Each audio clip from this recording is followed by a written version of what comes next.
السلام عليكم ورحمة الله تعالى وبركاته. اليوم ان شاء الله غادي نتقاسم معكم مسمن بواحد الطريقة رائعة فوق الوصف. اولا غادي نديرو بواحد الطريقة جد مختصرة، من جوج مسمنات غادي نخرجوا 24 مسمنة. ثانيا غادي نديرو بواحد الطريقة اللي كتخليه كيجي رقيق بحال شي ورقة، ومع ذلك تيبقى محافظ على التوراق ديالو، كيجي مورق ورقة على ورقة، ناشف من الليدام. يعني غادي نديرو بكمية قليلة من الليدام، وما غاديش نحتاجو نهائيا الزبدة.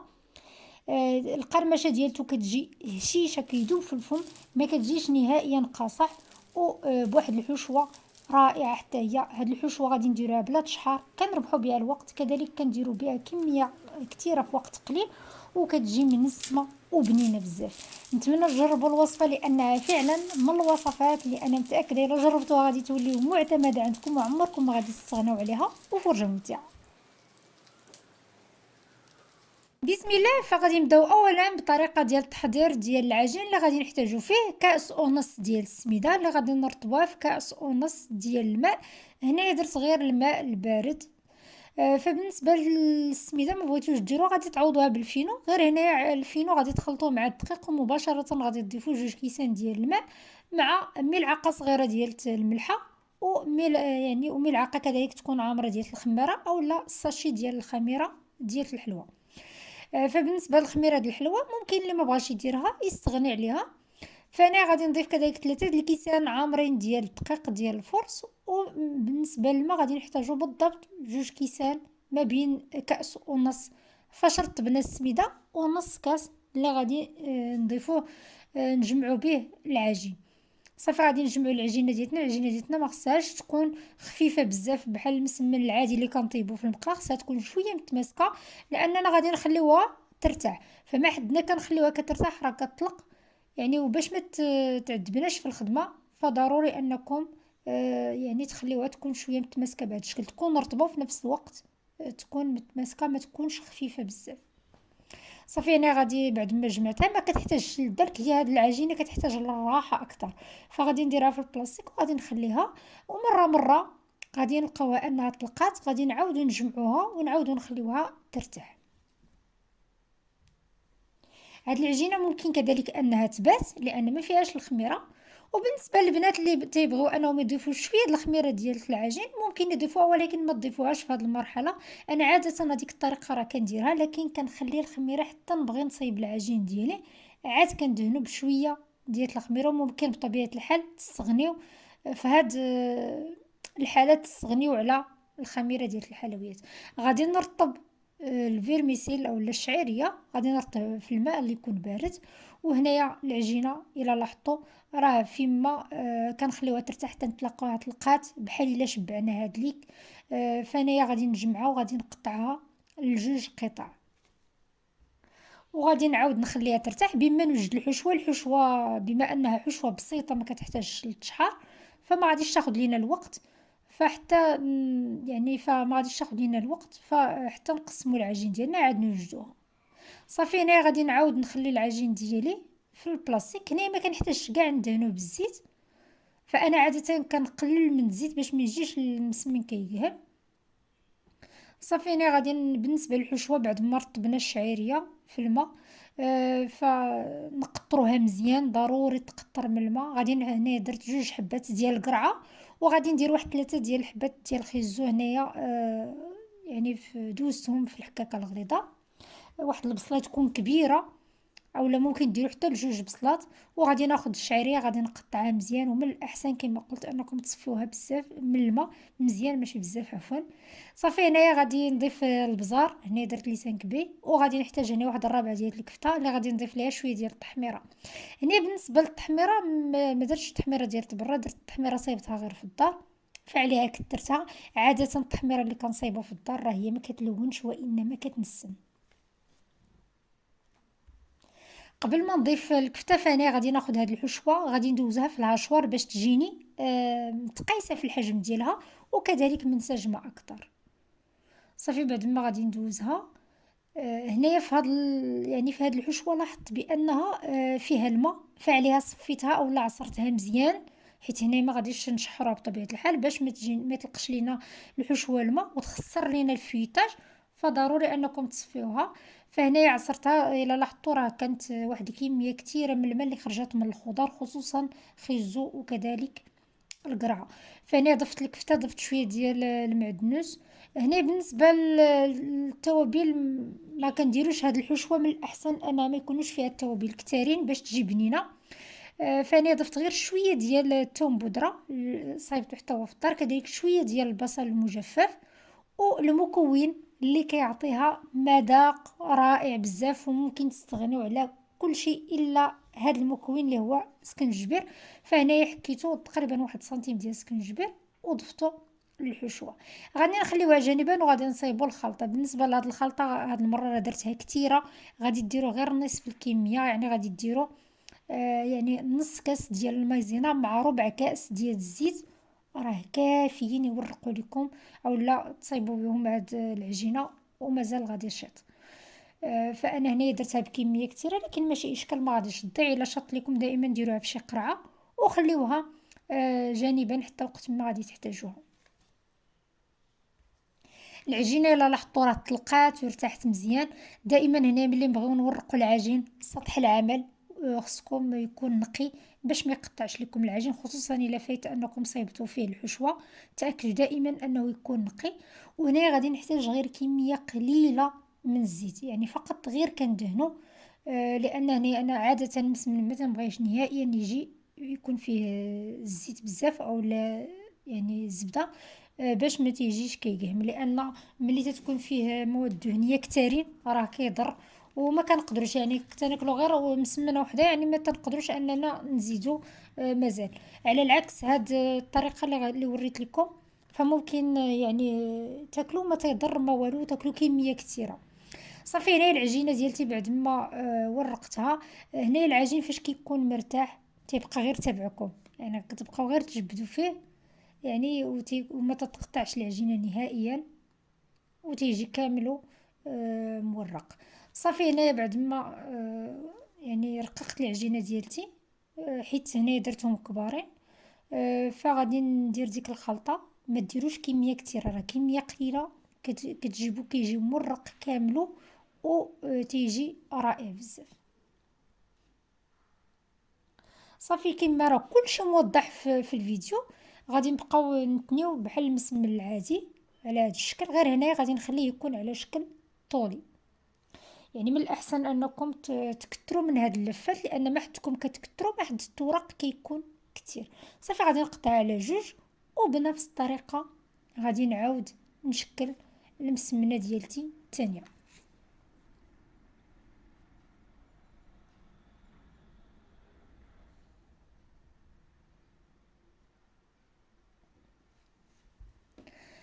صافي هنا بنفس الطريقه كما قلت، وركزوا على الجوانب باش ما يجيكمش غليظ في الجوانب، ضروري ترققوا الجوانب، لان العجينه في الوسط تتكون سهله انها تجبد، لكن في الجوانب تتكون غليظه.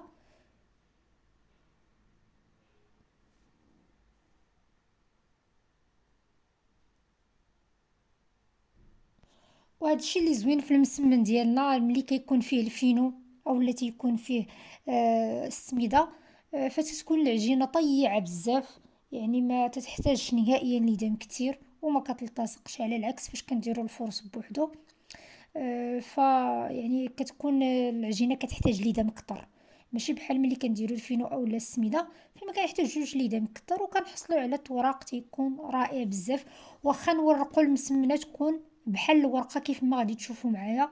ملي غادي نشكلهم وغادي نعمرهم بالحشوه راه غادي نورقوهم بحال شي ورقه، ومع ذلك تيبقاو محافظين على الفيتاج. يعني هذا الشيء كيجي من العجينه اللي كتكون بطبيعه الحال فيها الفينو اولا فيها السميده. صافي هنايا غادي نستمر بنفس الطريقه كيف ما شفتوا معايا، ودائما تندهن ما نكتروش كما قلت، لان الا كثرتوا هاد الخلطه فممكن انكم تحسوا بالمذاق ديال النشا في المسمن ديالكم، وحنايا ما بغيناش نحسوا نهائيا بالمذاق ديال النشا، بغينا نحسوا بالمذاق ديال الحشوه.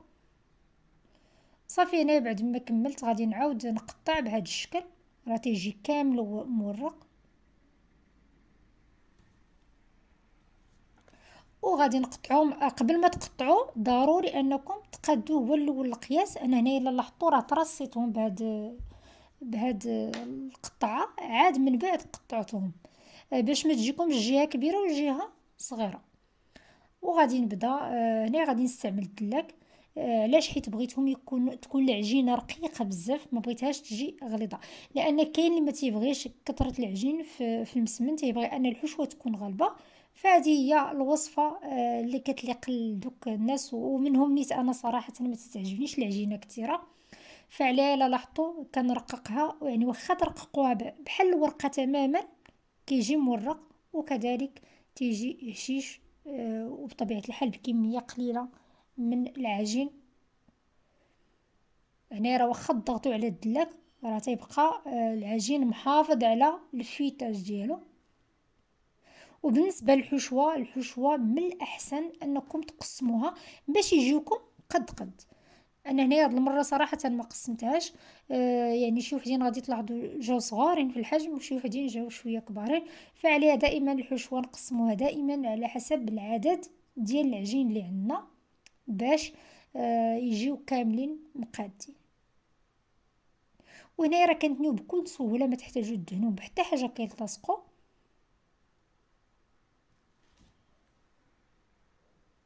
والحشوه يعني واخا يعني ما شحرناهاش راه كتجي رائعه بزاف.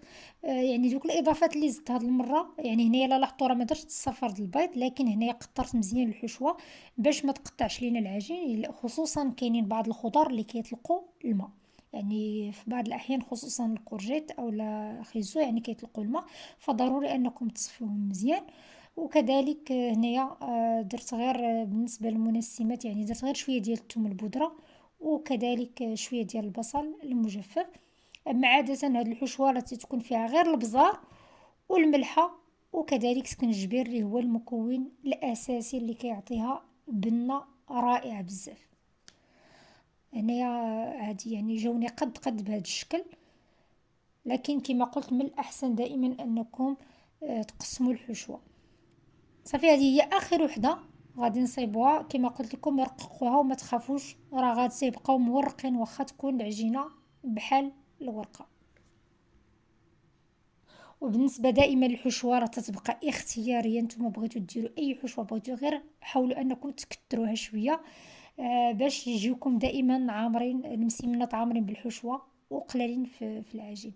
صافي هنا غادي نستفهم، راه تبارك الله راه كميه كثيره اللي كتخرج. وهنا باش نوري لكم راه شاط ليا الخلطه، شاط ليا كذلك الزيت، يعني راه ما كنحتاجوش ليدان كتير عليها، تيجيو ناشفين وما كيقاوموش.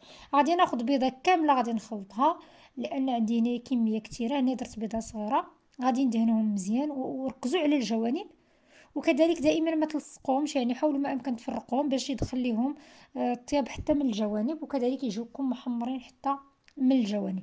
بالنسبه للفران غادي نسخنوه من قبل، من الاحسن تسخنوه من قبل حتى يسخن مزيان. عاد من بعد ملي تدخلوهم نقصوا العافيه باش يدخل لهم الطياب مزيان يعني حتى لداخل ويجيو مورقين كاملين. وكذلك ياخذ واحد اللون يكون محمر متقايس، ماشي جهه محمره جهه محروقه. هنايا عاد يعني هنايا غادي نشرطهم، ولكن نكونوا حذرين حيت هنايا العجينه رقيقه، فغير غادي ندوز عليهم بالموس، ماشي بحال ملي كنديروا العجين المورق. يعني ممكن اننا نضغطوا على الموس باش يبان الفيتاج. هنايا راه مورقين، ولكن هنايا راه يعني العجينه رقيقه باش ما تقطعوش العجين ديالكم وتبان لكم الحشوه. كما قلت سابقا، بالنسبه للطريقه ديال الطياب اللي نسيتها صراحه ما قلتهاش في الفيديو السابق، فكما قلت سابقا ضروري المسمن انكم تدخلوا الفران يكون مسخن من قبل. العافيه تكون فقط غير من التحت في الاول تقريبا واحد 10 دقائق، تكون العافيه متوسطه من التحت. هنا كنهضر على الفران ديال الغاز. عاد من بعد غادي تشعلوا الفوق، والفوق تكون عافيه مهيله بزاف باش ياخذ لكم واحد اللون يكون محمر متقيس. الا كان الفران ديال الغاز ضروري انكم تخرجوا الطاوه تقلبوها، لان ديال داخل دغيا تيتحمر وديال برا لا. بهذه الطريقه الا قلبتوا الطاوه فتياخذوا لكم لون تيكون محمر موحد. يعني هما تياخذوا شويه الوقت في الفران، لان الحشوه ما طيباش، اضافه ان العجينه تطلب شويه ديال الوقت، خصوصا ان هذا العجين تيبغي انه يطيب على عافيه تكون متوسطه حتى المهيله باش يدخل ليه الطياب حتى لداخل. وبهذه الطريقه كيجي كامل مورق ورقه على ورقه. واخا رققنا العجين درناه بحال الورقه راه كيجي مورق. واللي زوين فيه هو انه القرمشه ديالته كتجي قرمشه هشيشه، ماشي ديك القرمشه اللي كتكون قاصحه. وحتى ملي تيبرد تيبقى محافظ على القرمشه، ما كيحتاجش كاع انه يتسخن. البنات اللي بغات تاكد فغادي نخلي لكم الرابط الفيديو السابق اللي حطيت، راه بزاف ديال قراو التعليقات وشوفوا الكم الهائل ديال البنات اللي طبقوا الوصفه ولات المعتمده عندهم وما كيستغنيوش عليها نهائيا. نتمنى انكم تجربوا الوصفه لان فعلا كتستحق التجربه. شكرا لكم على حسن المتابعه، والى اللقاء الى وصفه قادمه ان شاء الله.